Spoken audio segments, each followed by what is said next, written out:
Welcome to Financials with Ahau. It's a joy to be together with you again as we continue on our Making Wealth series, focusing on the woman of wealth.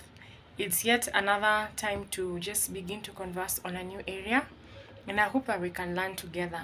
I will admit I'm totally green on this one. A lot of research going into it so that I can have the relevant content for it, and hopefully we'll have people who are better versed at it who can share more with us. So the topic at hand is couples planning together.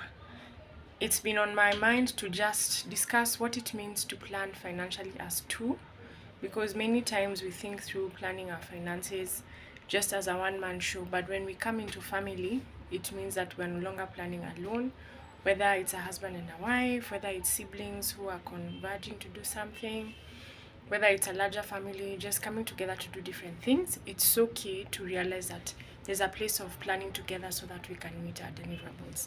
And I remember last year we had a guest who shared with us what they were doing together with their family. That's Phoebe, part of my farm. And it's just a joy to know that there are so many things we can do together that will be beneficial to us for our finances. So the first thing at hand is just to understand that the moment when it's two people planning together, it means that there's a lot of disclosure, there's a lot of vulnerability, and then that also creates room for the accountability. Because the moment you're working together with someone else, there are conversations which you no longer can have alone. There are conversations which are not just a thought process and it's done, but they become very collaborative and very uniting if we allow them to be like that.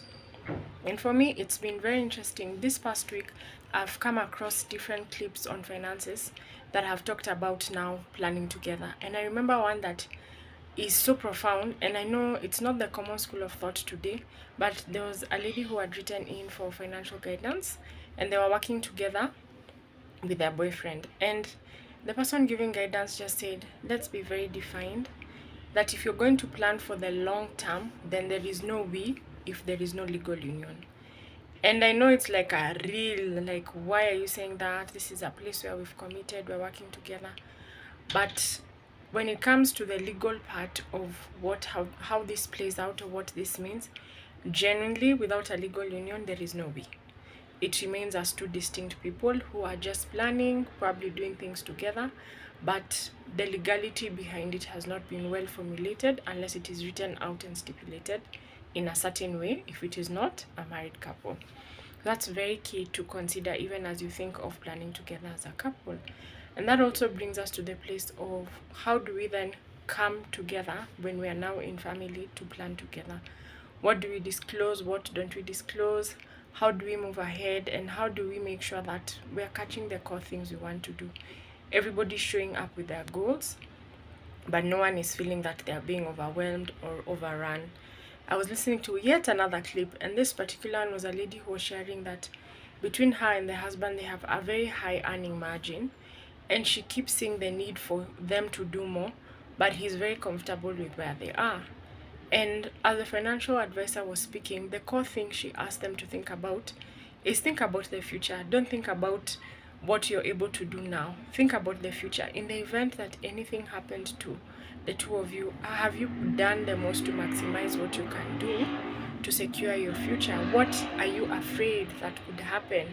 And that becomes a very key game changer, because then you realize that there's a lot that has to come into play for you to work together financially as a couple. And then there's a place of fidelity. Many times when we talk about fidelity, it takes every other angle except the financial one. And listening to a clip about 2 weeks ago, one of the things they were highlighting is financial infidelity is so rampant because of simple things like you agree as a couple that this is the direction you're going to take, and then one person does not do what they committed to and does not see. So the other person is just following through with what they thought they were both doing, only to realize that the other person is on a totally different page, and that breaks trust.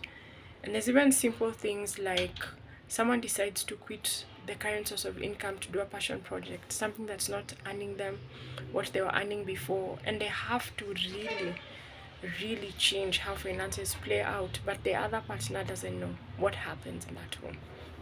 And I was having a conversation recently with one of my mentors, and he said something so profound that they were applying for a job, and when the job came, It had everything they wanted, except that financially it was going to set them back.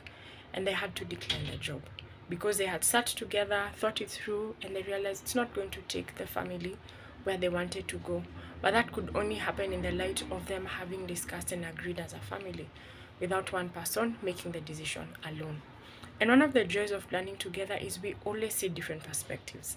Like there is no day we will ever see the same perspective. And if we are clear and honest with each other, then we're able to help each other move. Like for me, I'm very practical. Like when we talk about money, I want to see the steps behind it. You might find someone else is very product oriented. So them they want to see the end game. I want a big car. I don't know how that's gonna happen. The car will just come. But we have to really define that together so that we can have the outcomes that we want. So I'm looking forward to building up on this conversation. I'm inviting couples to be willing to work together because finance is such a key place to discuss and to be good stewards as a family. Thank you for listening. It's been a joy to share. It's a how. Talk to you soon. Keep writing your goals, keep planning so that we can achieve them together. God bless you.